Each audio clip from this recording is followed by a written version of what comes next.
3,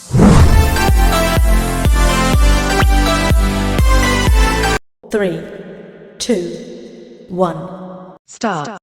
लगता है अब अपराधियों में कानून व्यवस्था का डर बिल्कुल समाप्त हो गया है। अभी तक वे आरोप लगाने वालों और गवाहों आदि को रास्ते से हटाकर अपने खिलाफ चल रहे मुकदमे की दिशा मोड़ने का प्रयास करते देखे जाते थे। अपराध रोकने की मंशा से कड़ाई करने वाले पुलिस अधिकारियों पर भी गुंडों के हमले के कई उदाहरण हैं, पर अब वे सीधे मुकदमे की सुनवाई करने वाले न्यायाधीशों, दंड अधिकारियों पर ही हमले करने लगे हैं। झारखंड के धनबाद में न्यायाधीश की हत्या इसका ताजा उदाहरण है। वे सुबह टहलने के लिए निकले थे, तभी पीछे से आकर एक टेम्पू ने उन्हें टक्कर मारी और भाग निकला। शुरू में तो इसे गफलत में हुआ हादसा माना गया, मगर जब सड़क पर लगे कैमरे में दर्ज तस्वीरें खंगाली गईं तो चौंकाने वाले तथ्य सामने आए। तस्वीरें इरादतन की गई हत्या का संकेत दे रही थी।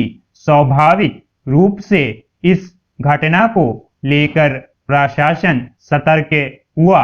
टेम्पो मालिक और उसके चालक को गिरफ्तार कर लिया गया।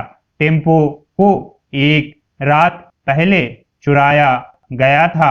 झारखंड उच्च न्यायालय ने फौरन इस मामले का संज्ञान लिया और जांच के आदेश दे दिए।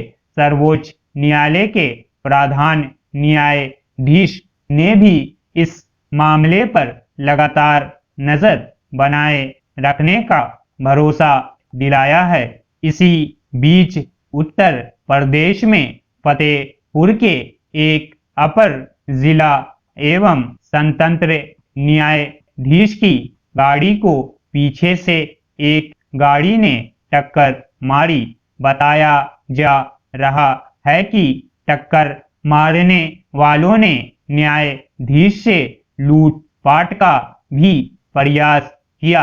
हालांकि अभी इस मामले के पीछे की असल वजह साफ नहीं हो पाई है, मगर झारखंड के न्यायाधीश की हत्या के पीछे का कारण साफ होने लगा है। सर्वोच्च न्यायालय के बार एसोसिएशन के अध्यक्ष ने आरोप लगाया कि मृत न्यायाधीश धनबाद के किसी कुख्यात अपराधी के किसी मामले की सुनवाई कर रहे थे और उन्हें उसकी जमानत अर्जी खारिज कर दी थी। उसी की खुन्नस निकालने और न्यायाधीश को सबक सिखाने के लिए सोची समझी साजिश के तहत उनकी हत्या कर दी गई। धनबाद को कोयलांचल के नाम से भी जाना जाता है। वहां कोयले की खदानें हैं और कोयले की काला बाजारी करने वालों का वहां बहुत पुराना संजाल पसरा हुआ है। ये काला बाजारी करने वाले इतने ताकतवर हैं कि अपने रास्ते में रोड़ा अटकाने वालों की हत्या तक कर देने में तनिक हिचक नहीं दिखाते।